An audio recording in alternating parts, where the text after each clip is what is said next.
Bonjour et bienvenue à la troisième capsule du sommeil de A à Z. Aujourd'hui, lettre C avec le mot cohérence.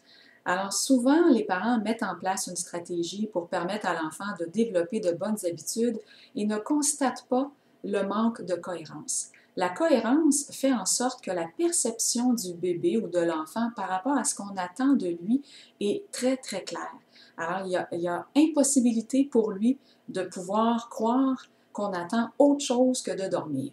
Par exemple, l'enfant qui jette par terre son doudou, mécontent pour vous faire savoir qu'il n'est pas d'accord de dormir, et le parent qui accourt pour aller le remettre dans le lit crée une incohérence, parce que chez l'enfant, c'est souvent saisi comme un jeu. Alors, on n'a pas le dos tourné et sorti de la pièce que le doudou est de nouveau lancé par terre.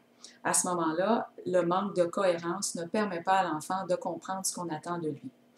La solution ici serait peut-être de permettre à l'enfant d'expérimenter son choix, de lancer son doudou par-dessus bord.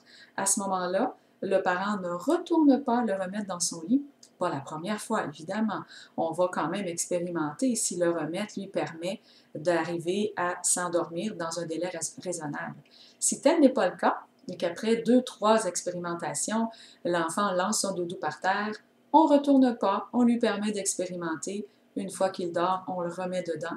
Et généralement, à la deuxième période de sommeil ou le lendemain, quand arrive l'heure du dodo, il va sans doute éviter de le lancer par terre. C'était Brigitte Langevin, votre ambassadrice sommeil. Bon dodo!